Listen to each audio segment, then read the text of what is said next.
Hello everyone. So I've been filming a video about this initiation PDF that just went live, and after almost an hour of filming I figured out that there is no footage recorded. I never pressed the recording button, which is very inconvenient. Well, greetings everyone. I hope you hear me well, loud and clear. And yeah, I thought it would maybe be a good idea to do the same thing again, but this time stream it. Maybe someone jumps in, asks some questions, and yeah, by answering those questions, I think we're helping everyone. So, who am I? I'm Andrew from Barlow. I'm one of the co-creators of Redmark. And what is Redmark? Well, it is, and this is a mouthful, it is a modern horror slash thriller TTRPG that is set in the city of Margam in 2055. It is a brainchild of me and my friend Lazar, and as of this moment, the book is around 30% complete. Well, we finished the rule set, and now we're working on the GM guide and the sample adventure and all that stuff. And what you're looking at in front of you is the what we call initiation guide. We wanted to call it the quick start guide at first, but because of you'll see, because of its structure, we decided that it's more of an initiation guide. I like to say that it's a vertical slice of everything that this game is, but boiled down and stripped away of a lot of things, boiled down into a package that can be used more as a reference than a learning material. And then I'm hoping that with this stream, other streams that we had, and with some future videos, I will make it easy to understand how to play this game, and then this initiation gets to be your cheat sheet and something that you can give to people so that they learn the rules pretty quickly. So you'll see, it has that cheat sheet quality to it. So what you're getting in this initiation guide is basically a bit of an introduction into the world, some rules, some pre-gens, and yeah, that's pretty much it, I think. But we want to start releasing in the days, months, weeks to come PDFs that go deeper into some aspects of the rules, maybe have like a monthly thing where we add on top of this. The idea is to have character creation as a separate thing, to have a sample adventure that is almost done. We are tidying it up a bit. We need to have a few more playtests of it, and some art is being done for it. So when all that is put into the pot, mixed and done, we'll be releasing that as well. So how do you get this booklet and those PDFs is by going to our website, redmark.rs, or by joining our Discord. In our Discord, we post semi-regular updates on the project, and we're there to answer any of the questions that you might have. So, to answer the question that is on everyone's mind right away, why would you get this? I mean, it's free. Free stuff is always good, right? But why would you even get this? Well, when I said that there is no sample adventure, well, I think this can be used to play any of the one shot that maybe you had in mind for any of the modern horror settings that you enjoy, or it can be used as like system to run Call of Cthulhu scenarios as well. The porting is straightforward when you know character creation, but you'll hear what the ballpark numbers are. You can then pretty much estimate a lot of things. Still, character creation is the next thing that I want us to release so that you can actually do the port the proper way. But yeah, other than that, this thing is something that should give you a taste of what we're going with. Another question that I got from one of my friends is this going to be the way that the whole book is laid out? No, this is just for this initiation guide. So the book is gonna be more like traditional TTRPG books, probably 2 columns, smaller format, and about 300 pages. It's gonna have the flowcharts and things like that, of course, as well, to make it easier to find things, but it's not gonna be like this. So with that little intro, I will just start talking about stuff, and if anyone joins, jumps into the comments, come say hi. You should be hearing me better now. Test, test, yeah. And yeah, just shoot with your questions and I will answer them as we go. So, as you open the book, you will see this wonderful art by our artist Alexander. Wonderful stuff. He is credited at the end of the book as well. Then we come to a sort of like introduction into what this booklet is. Pretty much a moody text to get you going. And then we come to our setting, Margum. So I'll just say a couple of sentences. You can read these things and just want to clear some maybe misconceptions about it. So Margum is set in 2055, as I said, and you would expect that it's somewhat sci-fi in a sense, but it's not the case. It's more like all the trends of today, all the things that we see already emerge in our timeline, just pushed to 2055, what we predict 2055 will be like, and Margum is vaguely inspired by the place we live in. Even this banner up, sorry, 1 second.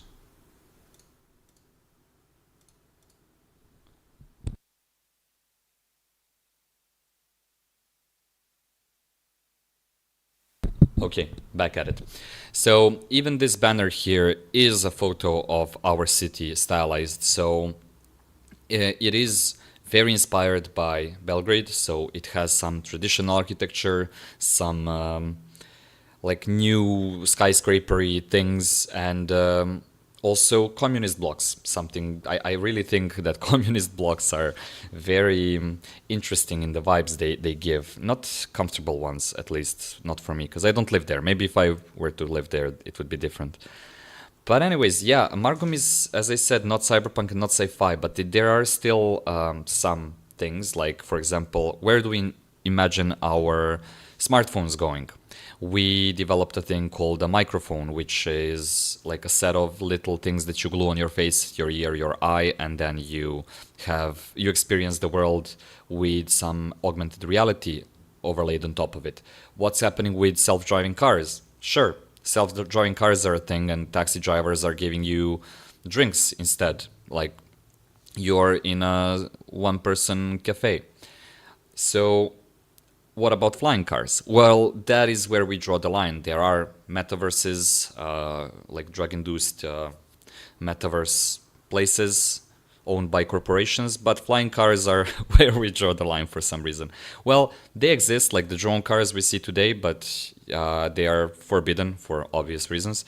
So yeah, there is a ton of things that we developed for this setting. This little text is supposed to just give you a taste, not go into the details. Something I would really like to do is also, with these sample adventures and everything coming out, introduce you all to more of Margum as well. So yeah, that is not a rehearsed explanation at all. So there is a writer's note, it's just me saying stuff, you'll see. And then we come to the fun part, so the rules. And this is where I'm gonna become all technical. So I would assume that all of the people coming into this project are pretty experienced with tabletop RPGs. If this is your first TTRPG, well, that is fantastic. I really hope that this video will be of enough help so you can get something going, but I won't be going into the basics of what a TTRPG is. So there is a ton of videos about it. Usually on this channel we cover a bit more advanced stuff. So yeah, I will be going like just following the flow of everything and explaining the rules. If you have any questions, just write in the chat. Hopefully no one just enters in the middle of it and becomes thoroughly confused about what this is. So okay, Redmark. We said it's a TTRPG like any other, and You basically have players and you have the GM, and the players and the GM are in a constant back and forth where the GM describes the situation, the scene, and the players then react. Whenever uncertainty arises, the GM asks for a roll, and that roll determines the outcome. And those rolls that are made to basically describe what's going to happen are called skill checks. So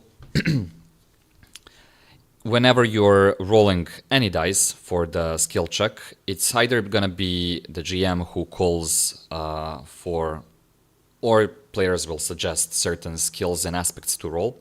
So in other games, we have a list of skills that the GM can call for. Same thing here, but we don't have regular 6 stats from other games.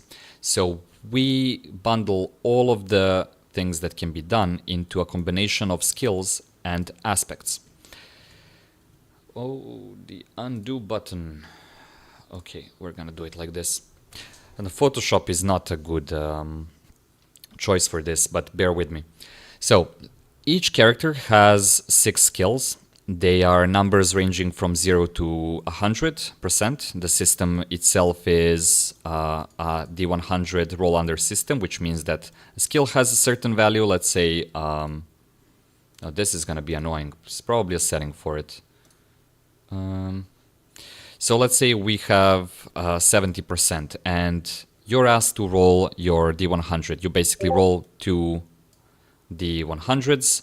To D10s, and then you compare to this number. If the result is lower, you succeed.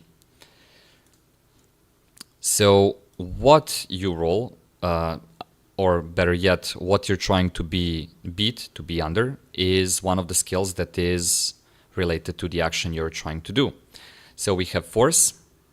That is something you roll for any type of strength or physical exertion. So anything that requires physical strength.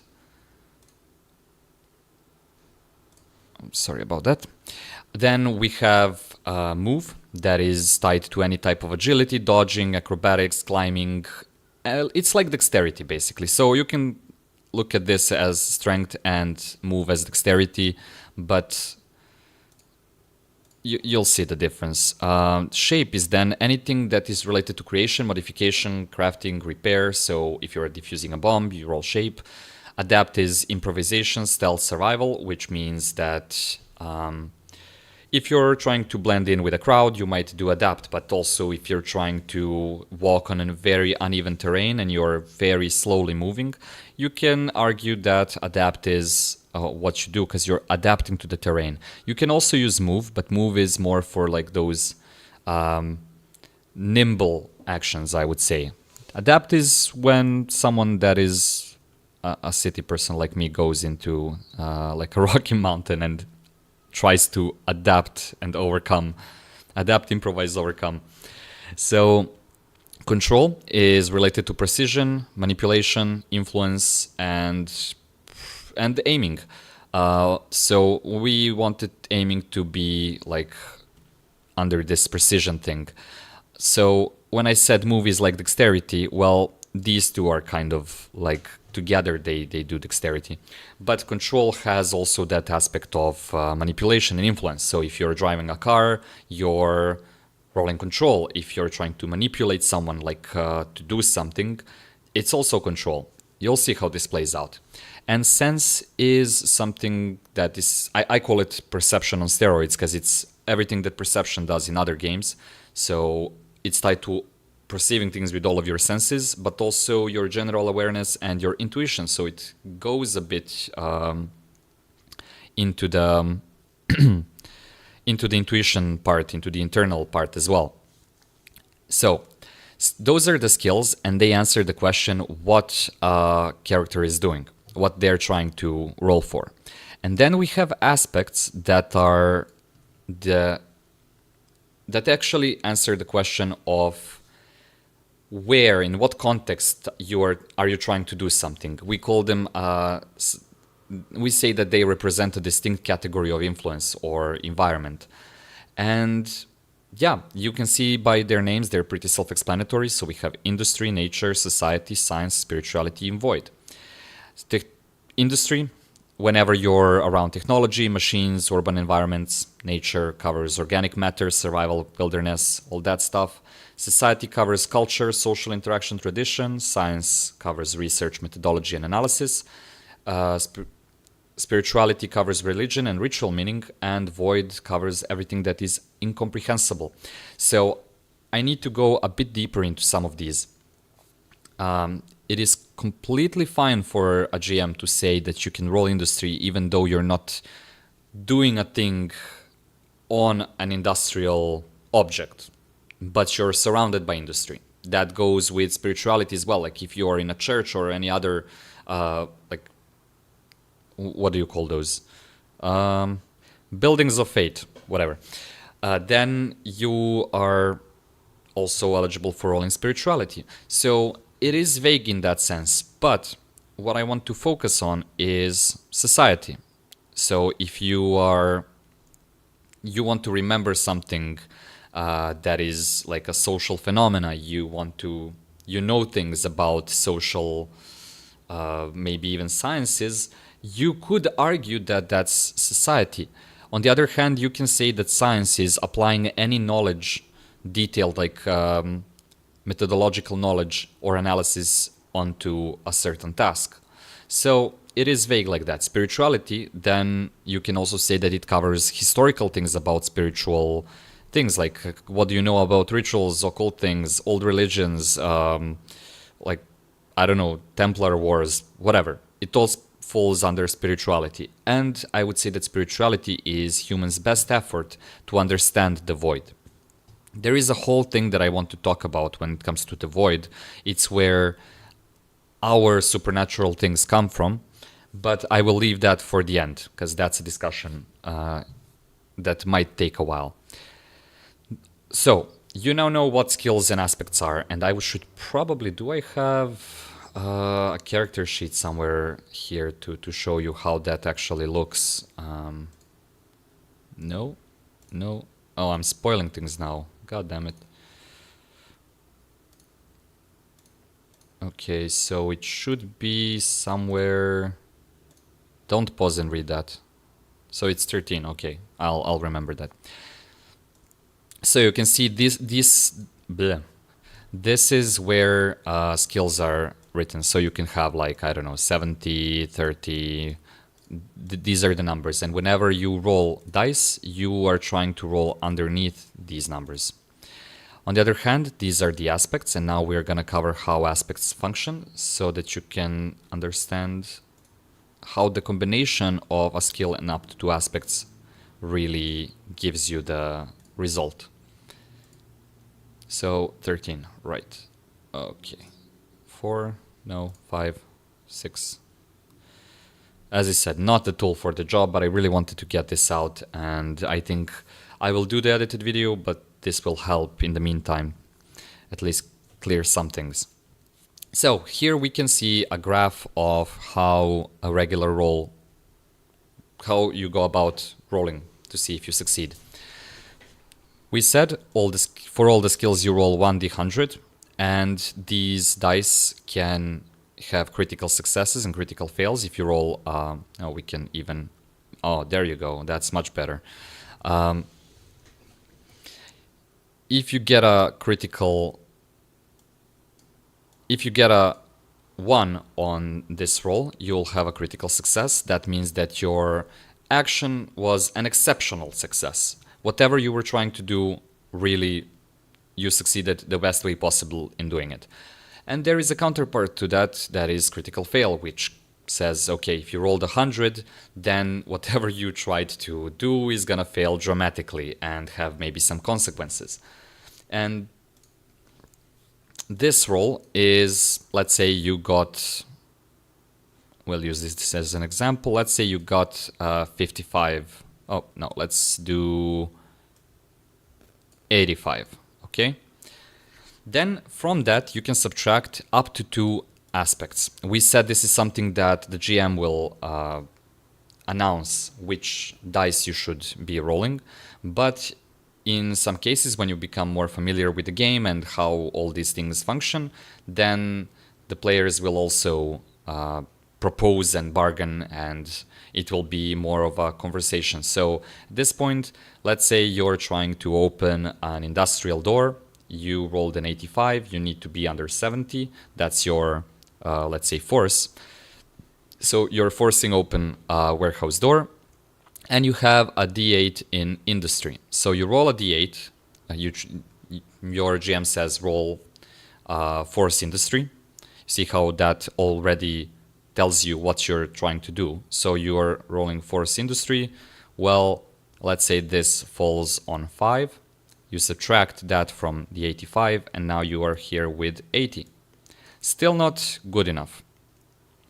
So another optional thing that you can do, and we will talk about luck a lot later, but what an optional thing you can do is spend your luck points. Each luck point is 1% closer to your goal. So in this case, we would need to use 10 luck points, which would leave us with 70. And okay, this is not very,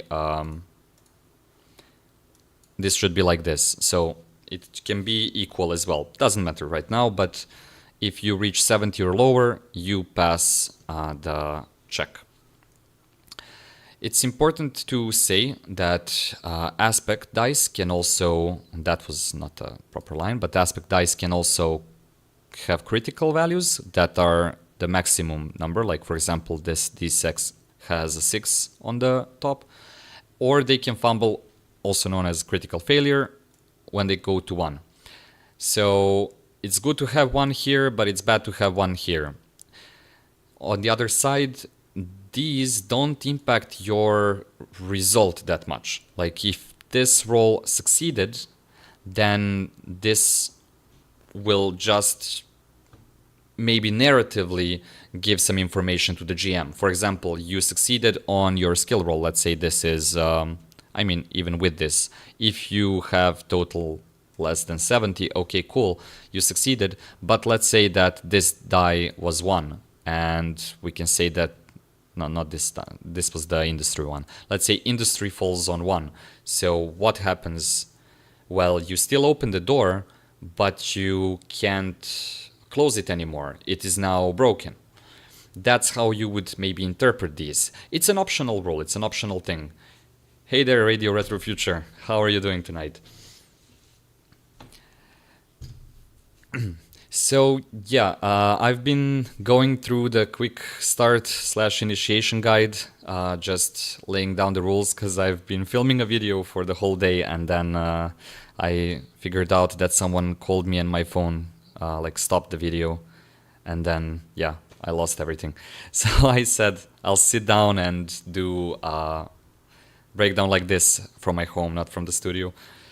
So you're welcome to join me.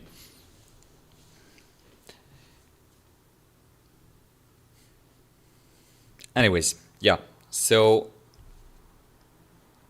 I was saying, I don't know what I was saying. Anyways, yeah, we were talking about what happens when one of the aspects crit. There is a much better explanation of everything you can do with these skill rolls in one of my videos. I think it's in the Redmark playlist as well. So it goes much deeper into all of this, and it's pretty cool. I recommend it. So yeah, whenever one of these aspect dice crits, they award aspect points. And these aspect points are what is used to...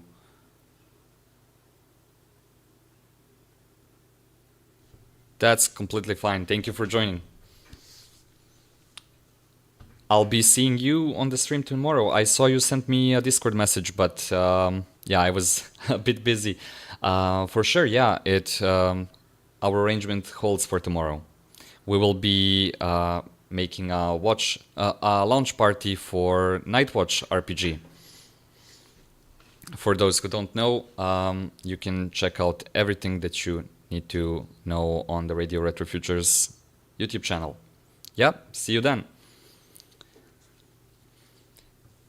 So yeah, as I was saying, whenever you have these crits, that will award you aspect points that you can then use either for progression.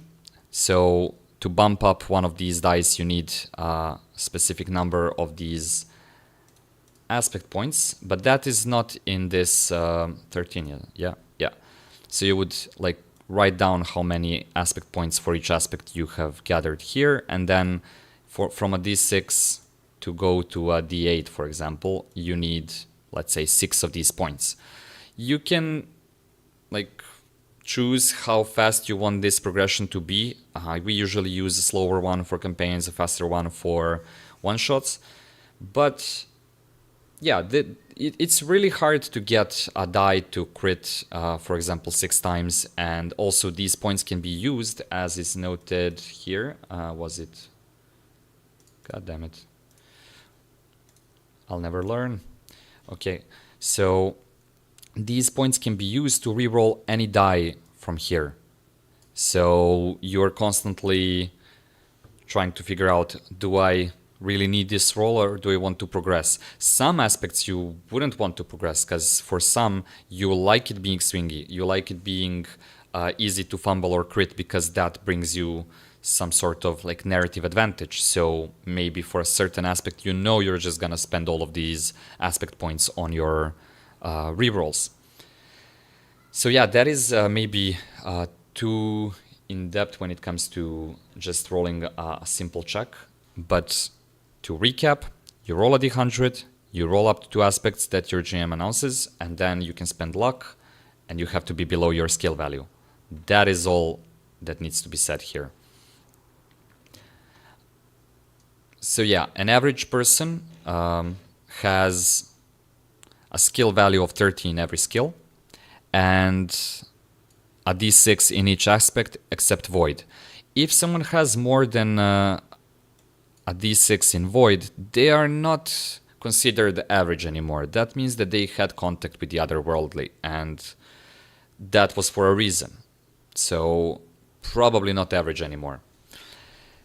I would also like to emphasize that these skills, and you will see this all around the document, these skills have certain symbols that we took inspiration from board games for, and also luck, and everything has its own skill, its own symbol, so you can easily find and reference that in the document. These are the symbols for the skills, and these are for the aspects. The original symbol for the aspect is something like this, like a circle with a dot in the center. But here it's just cool to be a hole, a void in the wall.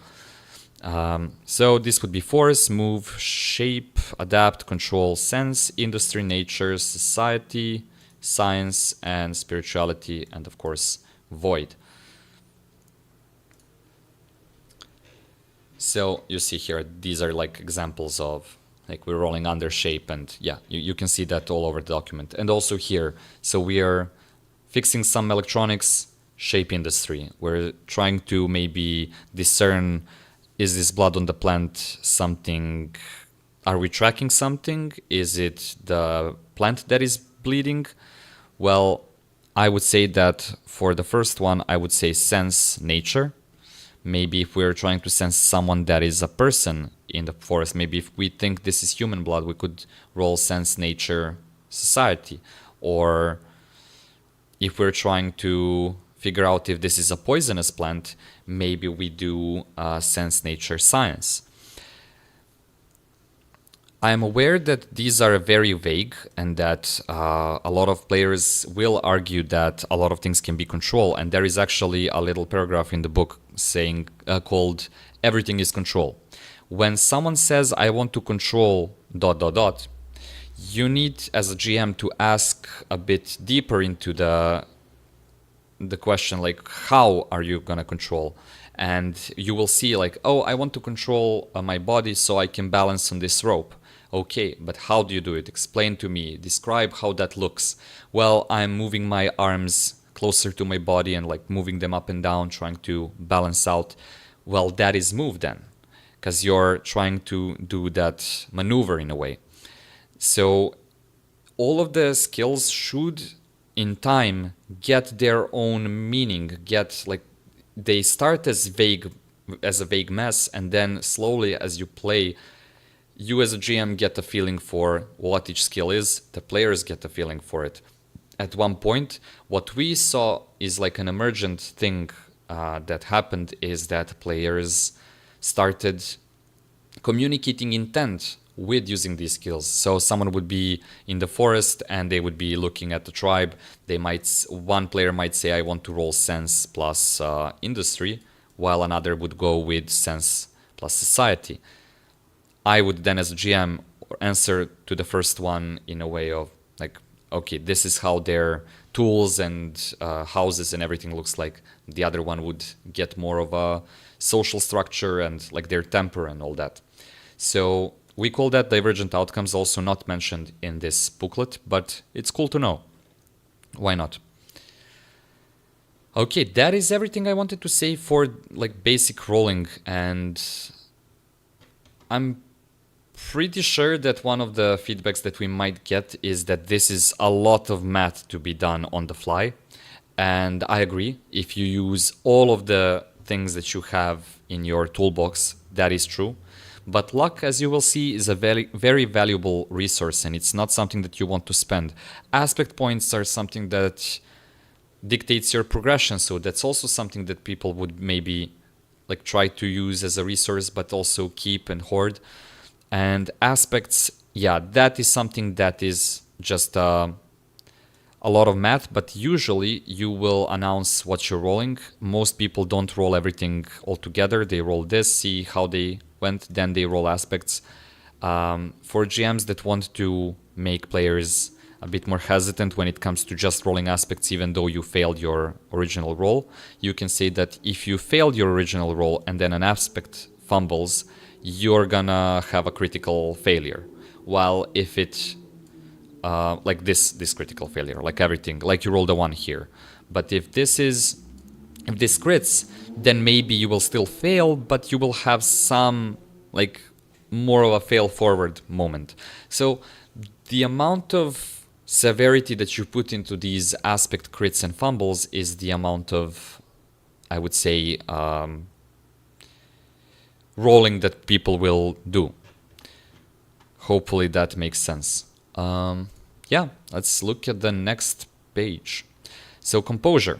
If you're familiar with Call of Cthulhu, it's pretty much Sanity from Call of Cthulhu, our take on it. If you look at Cult, for example, I think it's called Stability there. It is not something that is 100% required to exist in your game, so even if you strip this out of the game completely, it's still gonna be playable and enjoyable. It's just something that we enjoy having in the game. There's something about players going insane in the middle of conflict that it's cathartic, it's interesting, it's another problem to solve, it adds a layer on top of it, so we really enjoy it. But composure, let's talk about composure. It basically reflects the character's ability to stay grounded in a world. It measures how much tension, fear, or emotional strain a character can bear before something within them begins to slip.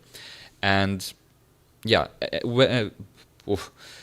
anytime that your character is exposed to horror or unease, you roll 1d100 and it needs to be equal or under your current composure value. If it is good, you lose less composure. If it's not, well, you're gonna lose more of it.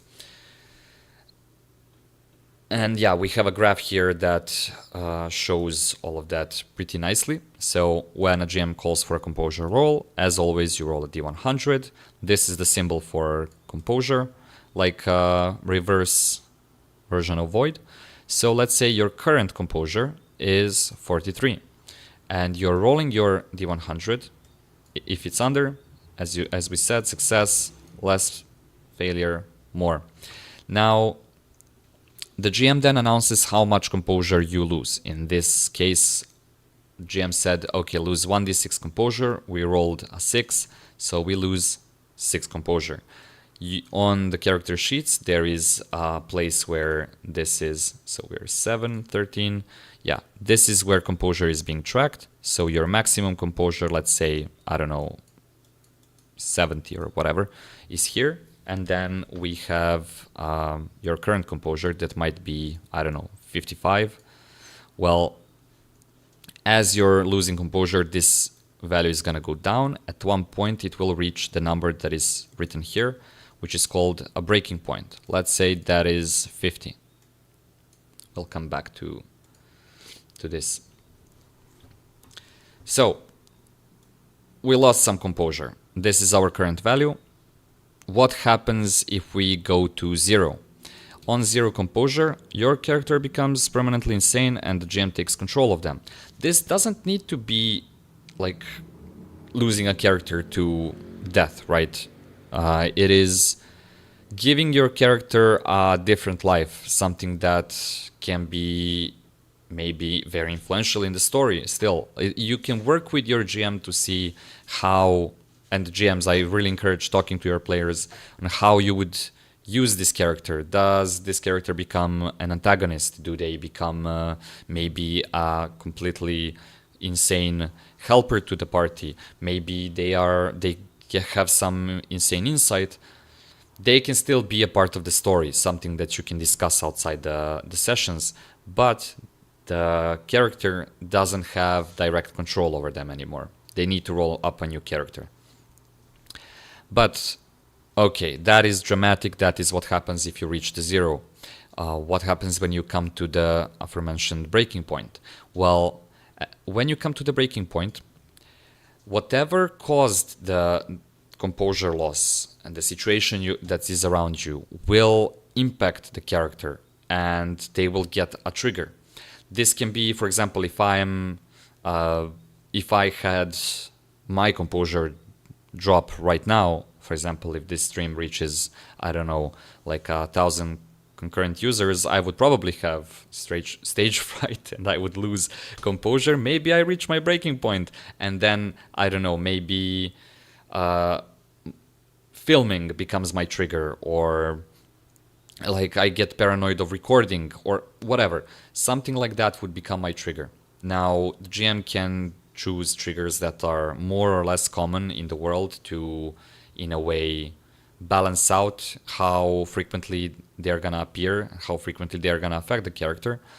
But that is something that the GM should choose when it comes to like the duration of this campaign. Is it a one-shot? Is it a session? You don't want it to be something that happens every 5 minutes, because that's gonna be annoying. It's gonna cause a different effect. And when you gain this trigger, you immediately activate it. That's what happens when you come to the breaking point. So how do we know how much, and we'll come back to triggers. How do we know how much not sanity, sorry. Still getting used to the new name. But how much composure we're gonna lose? Well, as we see here, loss of composure is not universal. What disturbs one character may leave another unaffected. The horrors of the world, mundane or supernatural, resonate differently depending on the individual's beliefs, past experiences, and thresholds of fear.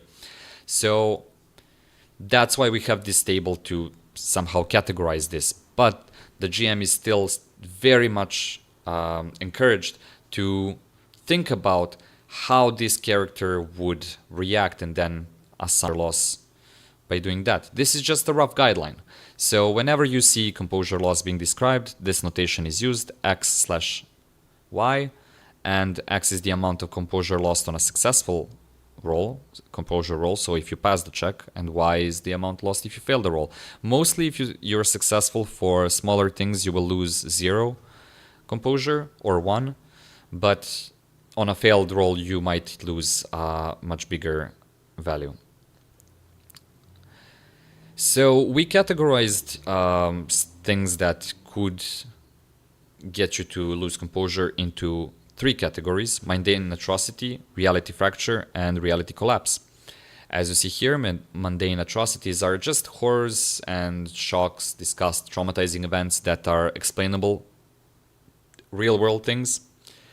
Reality fracture, on the other hand, is tied to events that defy reason but still feel like they follow some unknown rule. The world bends a bit but doesn't shatter completely. And we have reality collapse. I always say, imagine that the sky turned red and strange things of fleshy origin started falling from the sky. That would be a reality collapse for sure. We usually, in Redmark at least, in the scenarios that we are writing are a bit more toned down. So it's not like the sky is gonna become red really for everyone. But if that were to happen, that would be a reality collapse. And then we have this second part of the table that goes into how you would pick one of these. So for first exposure, you would lose more composure than if this is your repeated exposure to the craziness. And these are split into minor, notable, and major. So here is an example. I should probably censor this. Wow. I don't know how YouTube is with these things. So if there is totally not real person that is disassembled like a doll and left with ritualistic precision, then that, and if that scene was observed by the character Alina, that is a small town librarian that never saw anything like this, then she would lose 1d6 sanity on a successful roll. Again, me with the sanity. She would lose 1d6 composure on a successful roll and 1d8 on a failed roll. We categorize this as mundane atrocity, major, first exposure. So major, first exposure, mundane atrocity, this one. Cool. So let's talk about recovering a composure. So there are two things when it comes to recovering. One is curing triggers. You'll see how that functions. And the other is regaining it just passively. When you rest for a week, chill out in peace, you will recover a recovery rate amount of composure. But let's talk about triggers. That's where this system makes sense. So if you need me to recap, basically we roll a d100. If it's under our composure, we lose some composure. Then if that hits the breaking point, we gain triggers and activate them. If that reaches 0, we go permanently insane. That's it. All you need to know. I really wanted this to be much more concise, by the way, but since I'm talking to myself here, why not? Let's go into some of the details. I still plan on doing the video, so that's gonna be coming out, and I feel like a broken record. I'm saying a bunch of these mechanics over and over again, but I think it's really important for whoever is interested in this to have a good grasp. Wherever they come and encounter Redmark, they should at least get the basics. So triggers, as we said, these are something you get when you reach the breaking point, and they're conditions that are linked to characters' trauma. So when they are met, they push the character into a breakdown. We'll go more into that. And whenever we get to the breaking point and acquire a trigger, this is how we calculate the new breaking point. So we take the current composure and we just subtract double the recovery rate from it.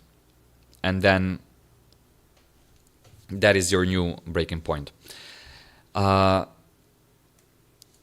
Since anytime we lose composure, like here, we are losing it probably we're either losing a fixed number, like I said, it can be 1, or we are losing a die. This number or a die, so either if you have a 1d6 loss, your trigger is gonna be of level 6. If you have just fixed number 1, it's gonna be of level 1. That is how we determine the level of the trigger. Okay, we have reached this big flowchart. So as you can see here, this brain is really triggered. So what happens when your character gets triggered?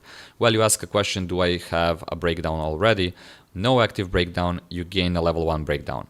How does this look? Well, we have a philosophy that it's really hard to roleplay madness in general, so we wanted to, and of course a lot of players aren't that comfortable with roleplaying real types of mental strain or,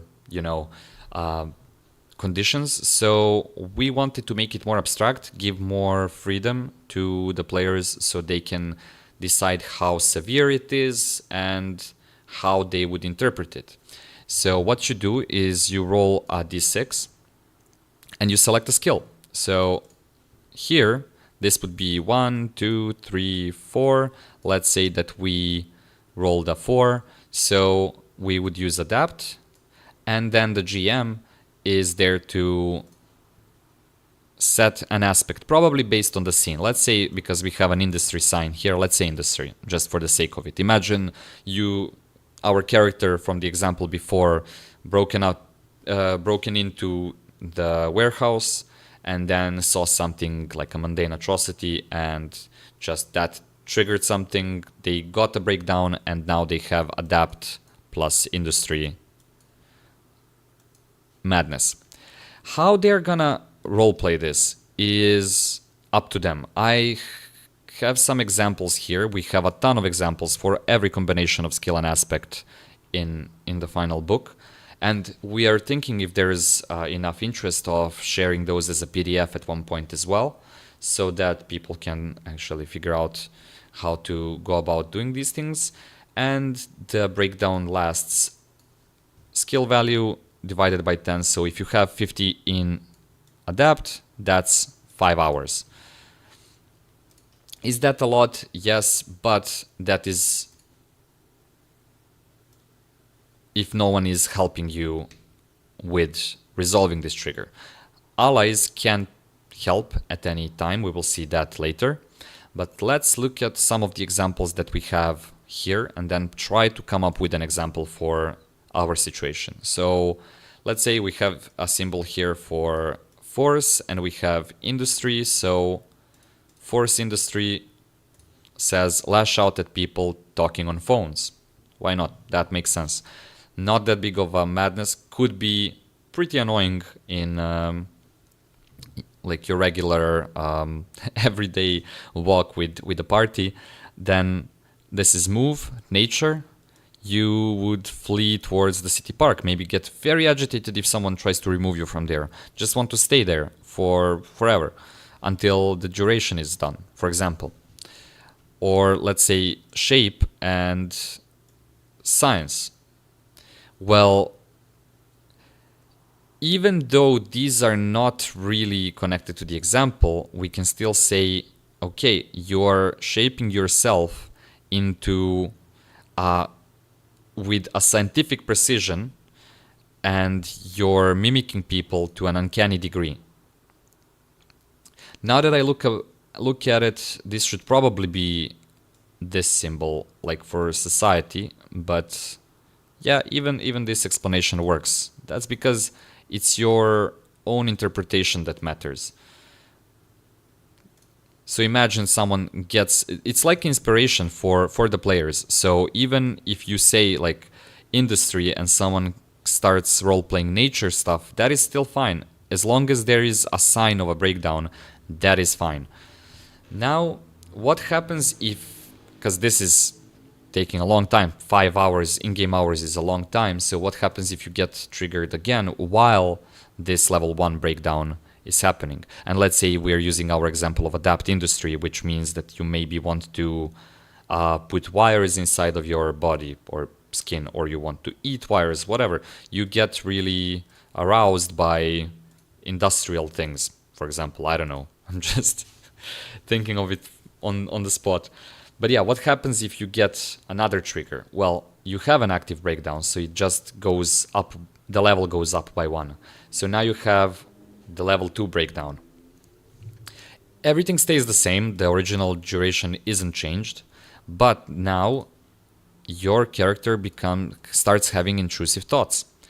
And these intrusive thoughts are something that the GM gives once per scene. It can be like, you must open that door, you attack an ally, they know your secret, or you let go of your weapon and you need to pray, or something like that. You just give them, there are some examples here, but you give them, the GM gives them something that they need to comply with, need to do.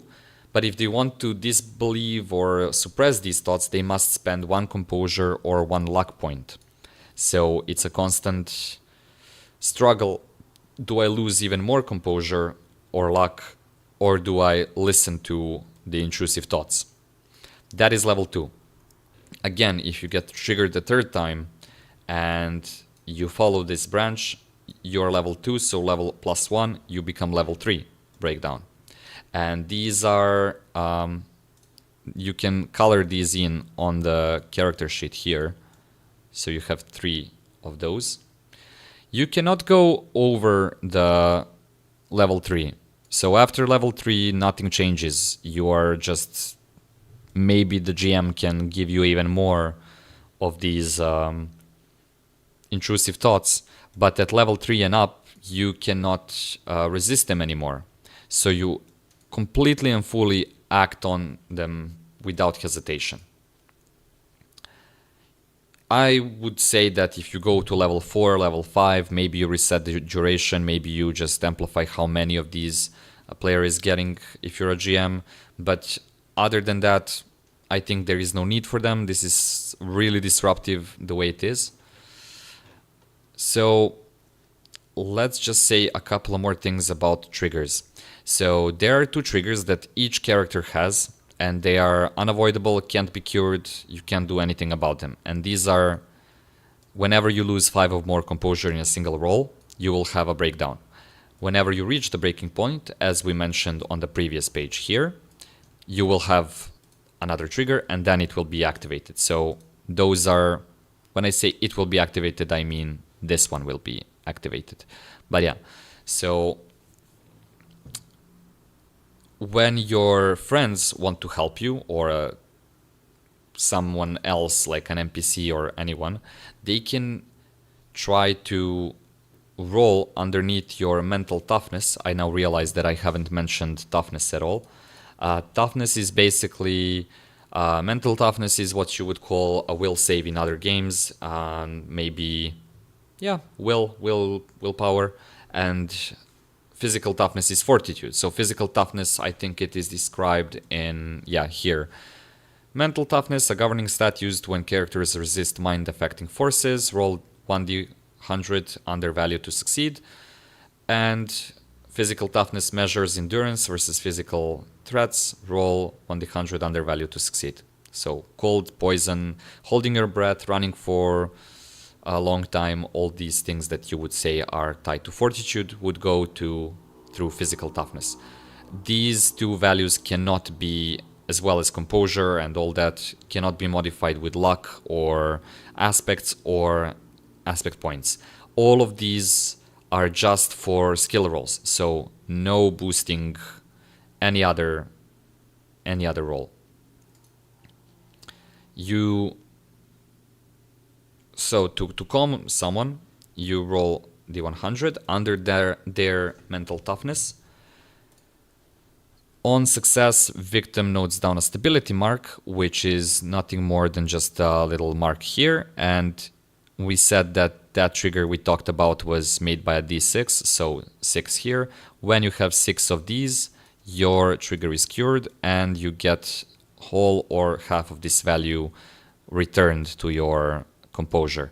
This is also something that the GM chooses, how much a certain trigger gives you. In our final book, we do have some bonuses that you can apply to this roll, and also the amount of composure that certain trigger levels give back is also something that is that we have figured out. Important thing is that the character can't gain a similar trigger again. So let's say if your trigger was you're afraid of dark, now some dark places can't become your trigger. So there is no dark bathroom or being stuck in a small dark space. You can also like debate with your GM, and GMs be open for these types of debates if a certain trigger is related to another one. On the other hand, if a GM really wants to give someone a trigger, I'm sure they will figure out something else. It's just designed so that you don't continue to be triggered by the same things, because that's boring. You want it to be a bit colorful, a bit different. So yeah, that is everything that you need to know about composure. I think, yeah, there are some finesses here and there that need to be mentioned in the GM guide of the full game, but other than that, for example, This is one thing that I heard on the Eclectic Goat stream. I was on it a couple of days ago, and we talked about this, and Chris from Scrap Yarn Games proposed that you can still use, like, give a player a mundane trigger, like something that they can see all the time, but then ask them for a mental toughness roll every time they encounter it to see if they actually get a breakdown. Like, that's a cool idea. That's what we want to see. Like, you should try to hack it into something that is working for you. Now we come to the third big system in the game, and that is how we do conflict and how we do combat. So we're not going to talk about HP and dying and all that right away, but we should explain how we did things. So our inspiration was action movies.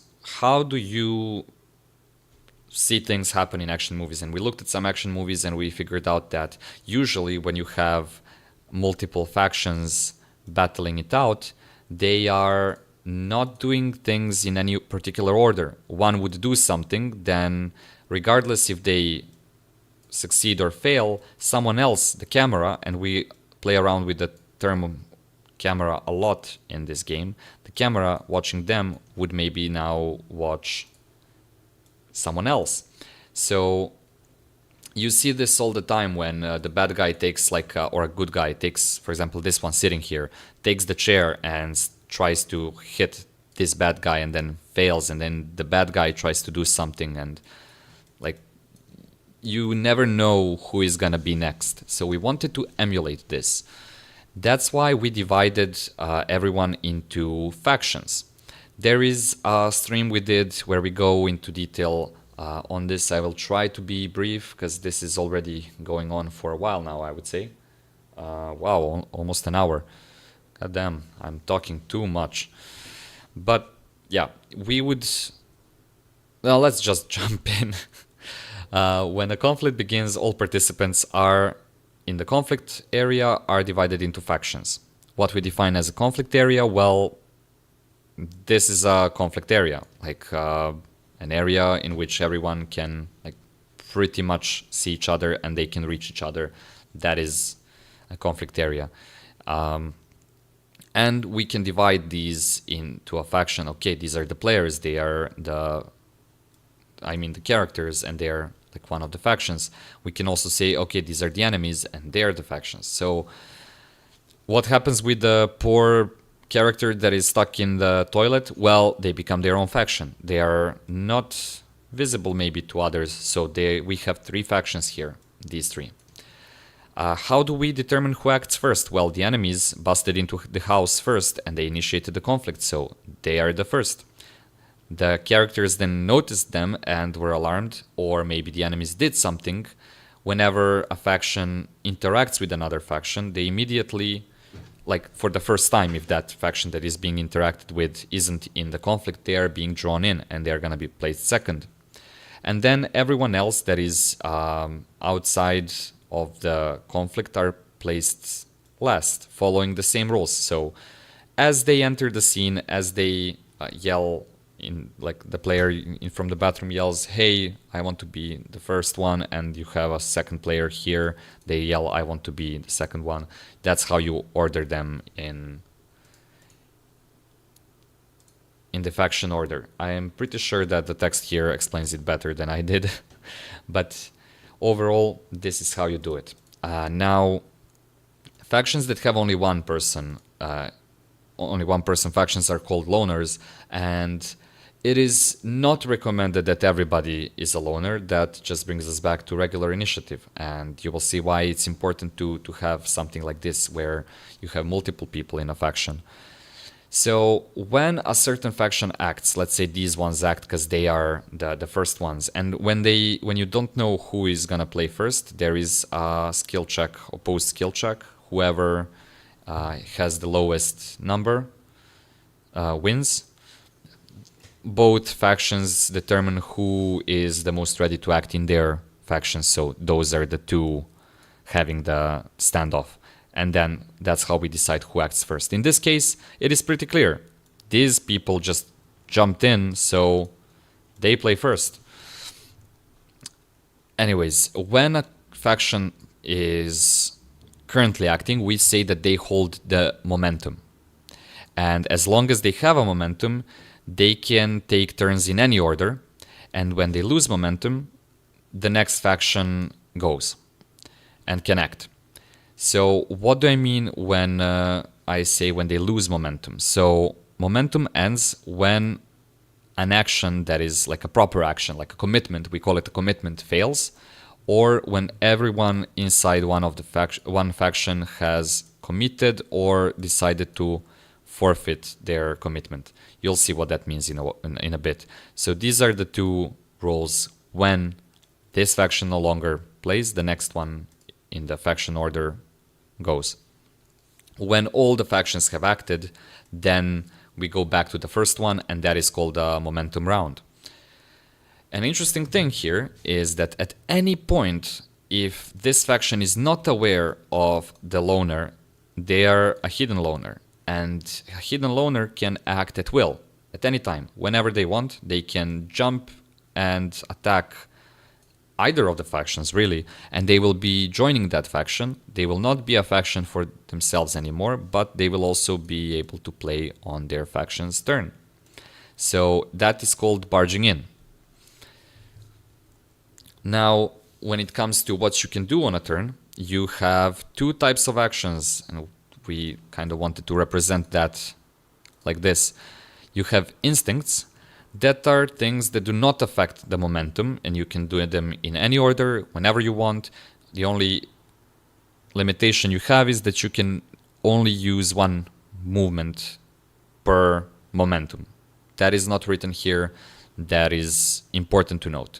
But instincts do not end the momentum, and sometimes they require a skill check. So movement doesn't require a skill check, but you can move up to near on your turn, and if you're prone, you can stand up.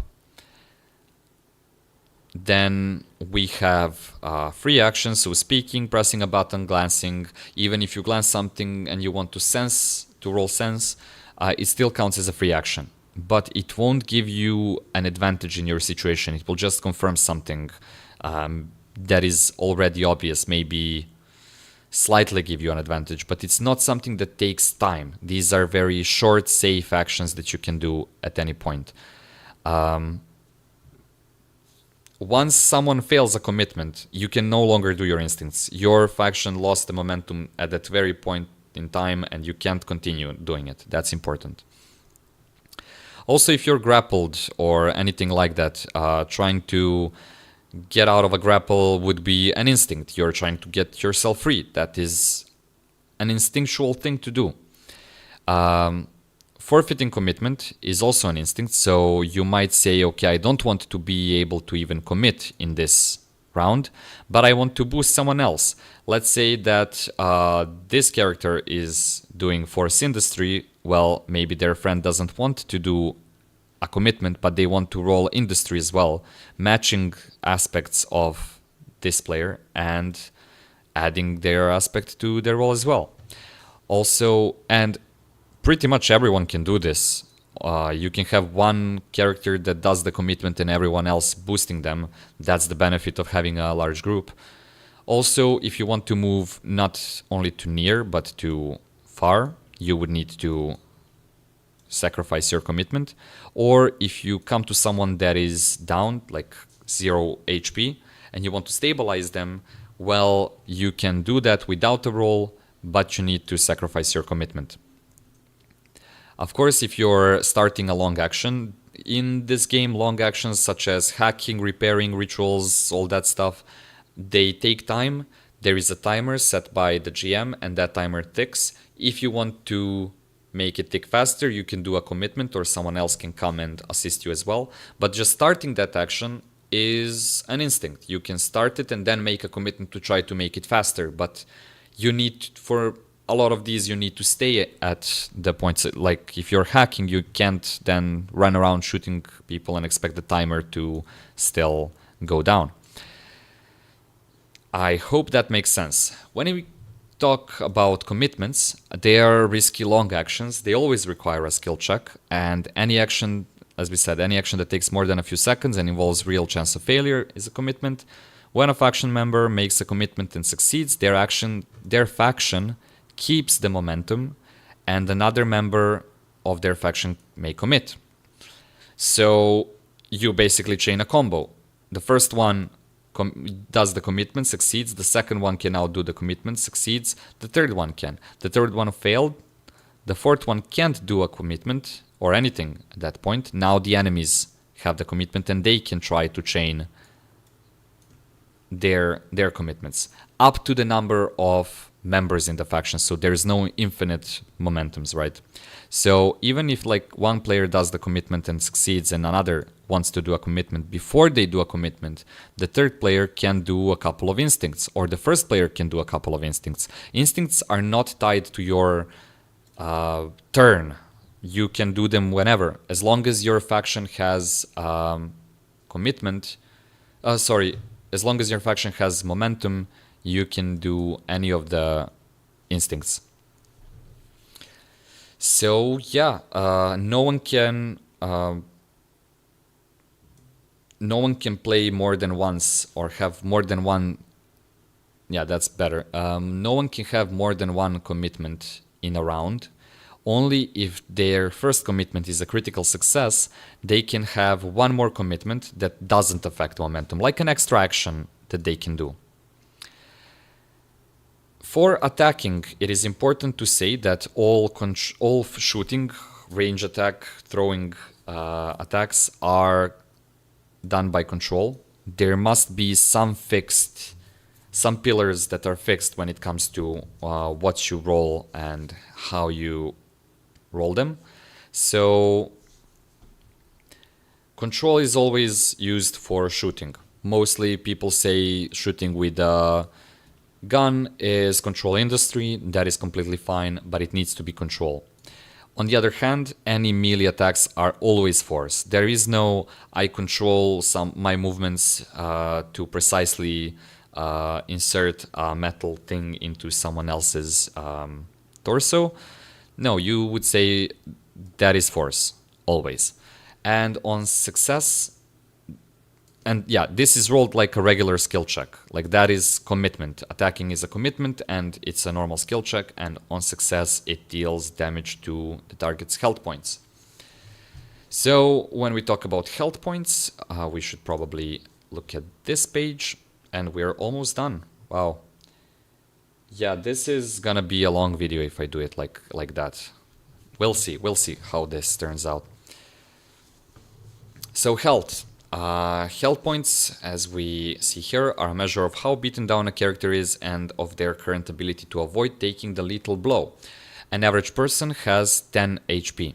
At 0 HP, character is incapacitated and dying. Incapacitated characters are unable to act, but they still may be conscious, so this guy can have his eyes open and suffer, but can't move, can't do anything. If a character is dying in a conflict, they have 3 momentum rounds to stabilize or die. How do you stabilize? Well, you basically roll, I think there's, yeah. So stabilization, you roll once per momentum as an instinct. Roll 1d100 and result needs to be below physical toughness. On success, remain at 0 HP without dying. Allies can assist without a roll. We already mentioned that. Outside conflict, it is a matter of GM's perspective. The timing for when the character's fate is sealed is also at the GM's discretion, shaped by the narrative and the urgency of the situation. So there can be a timer, doesn't have to be. You can use the same timer. It's very open-ended like that. When it comes to stabilizing, well, whenever a character is stabilized, they get a critical injury. So you would go to the character sheet, you would roll 1d6, select one of the skills again, like with composure, and you would color. Oh, I will have to go offline for just a little bit. Bear with me here.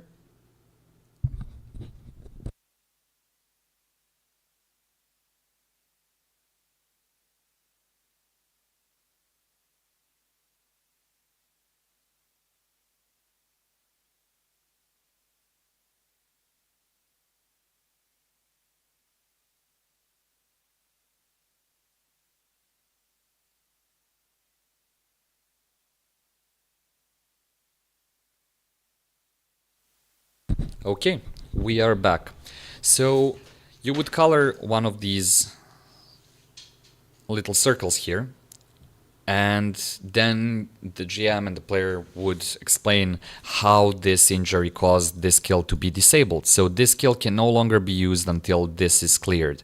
How is this is cleared is up to like narrative, how much it takes to heal a certain injury. Maybe if we rolled move, maybe that would mean that legs were injured, or if we rolled shape, maybe the player has some problem with the nerves and they are very shaky and they can't hold any of the tools. So you try to give it narrative justification of how that skill became injured. If you go and you're trying to stabilize, you're rolling for stabilization and you reach your last round and you are about to like be gone, you can still as a character pray to the higher power. You would use void plus luck. Oh my god, there is a typo here. To boost the final stabilization roll like it was a skill, and you can do this once per campaign. So it is encouraged that the character cries out motivated by a goal. Maybe they were seeking revenge or love or have some unfinished business, and they would cry out to the higher power like, I can't die right now, I have to ... something. And then this is a cool way to give to find out if your characters, your players have certain goals, and also make it like the higher power is now watching you if you're gonna like finish your purpose. It's an interesting thing to keep in mind.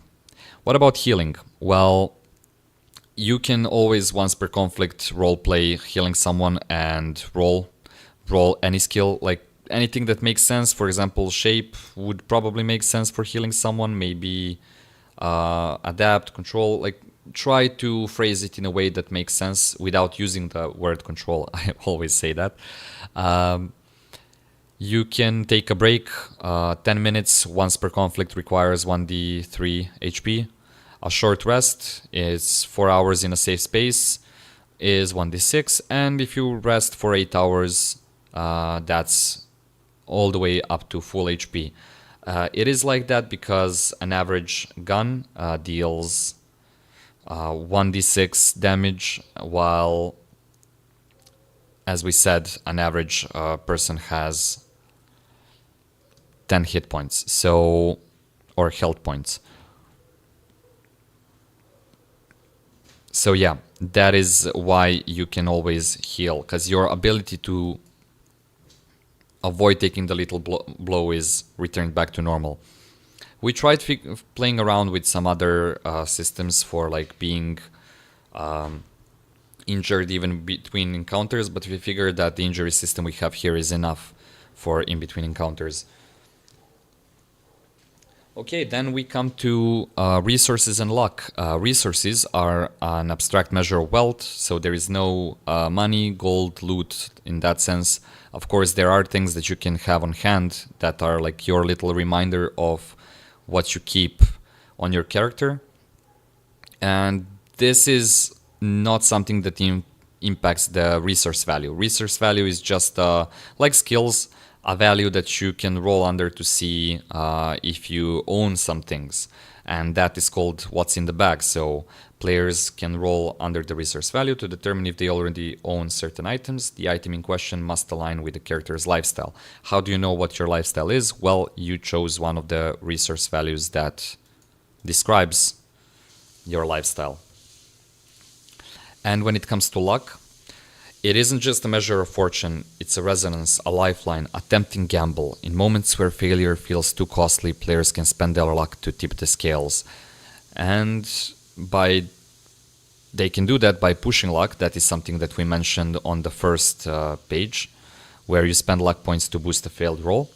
You have luck rolls, and these are used quite frequently. Like whenever the GM can't figure out what type of roll someone should make, if it's something that really relies on fate more than any type of skill, a luck roll is made. Whenever an environmental thing or anything can happen to someone in the group who has the lowest luck score or luck value. So luck is pretty useful as a tool to GMs and pretty valuable as a resource to the players. And luck rolls can be done individually, like one player can roll for themselves and maybe others roll as well if they're asked or not.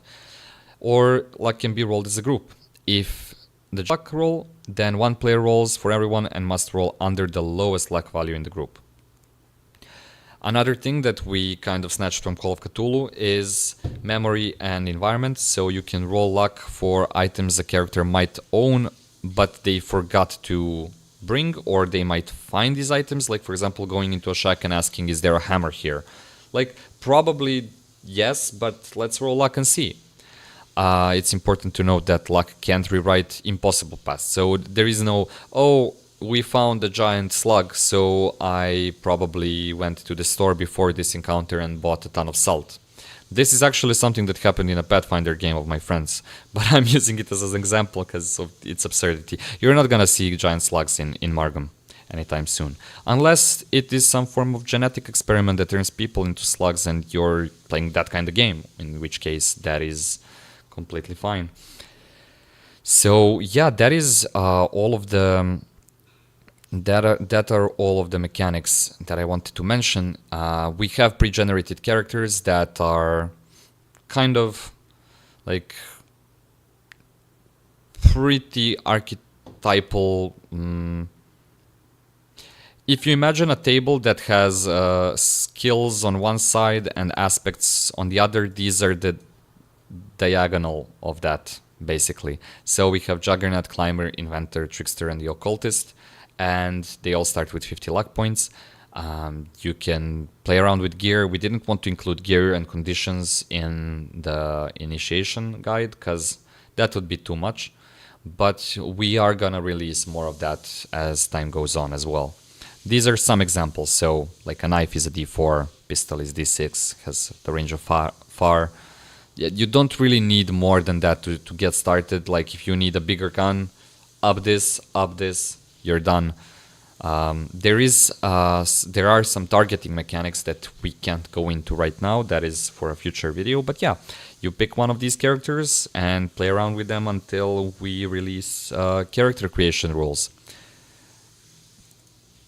Yeah, this is where everything is on the character sheet mapped out, so you can see the character sheet as well as this, as I've said, can be found on our website. And yeah, this is my little drawing. And yeah, we can talk about Void. I would say that this is somewhat of like an interview type of thing where people were asked what is Void and everyone had different answers. Even players from our game, some of those, my friends, family, their answers are also in here somewhere.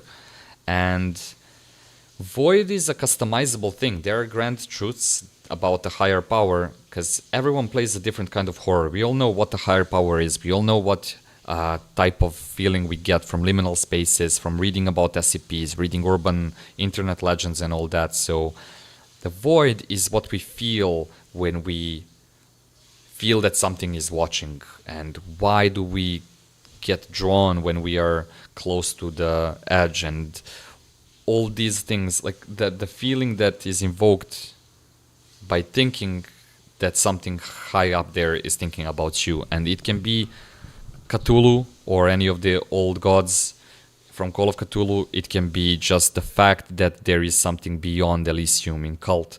And you answer these questions like, is the Void sentient? Is the Void something that reacts to human thoughts and emotions? Is Void omnipresent? Is it conscious? Is it a being? So you would answer a lot of these questions about it, and then you will get a truth from which you can extrapolate everything else. We don't want to make a very paranormal game. We want everything to happen in the aftermath of people and places that have been touched by Void.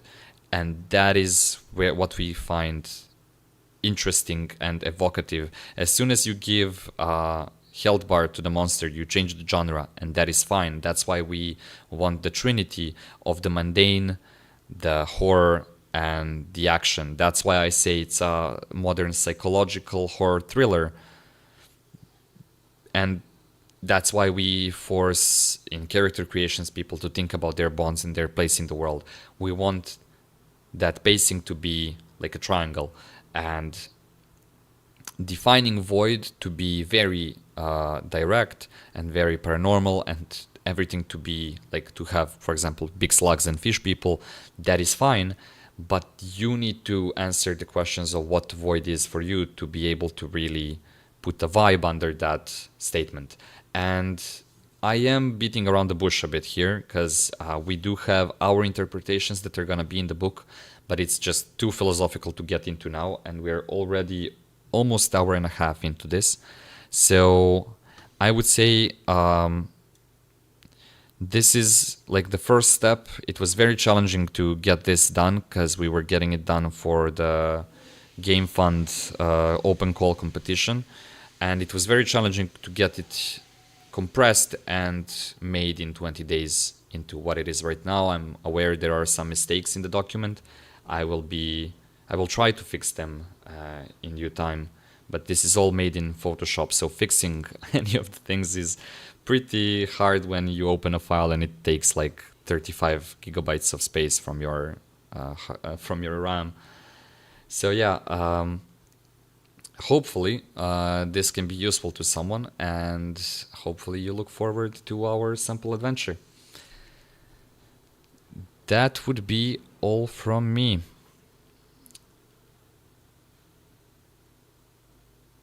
Yeah, if there's... I can't even see how many people are watching.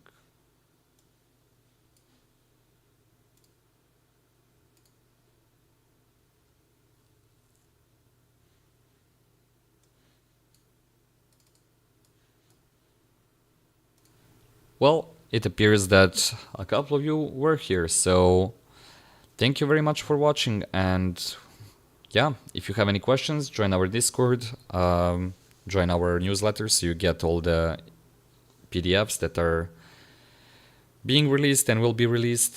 And yeah, with that, I bid you farewell, keepers.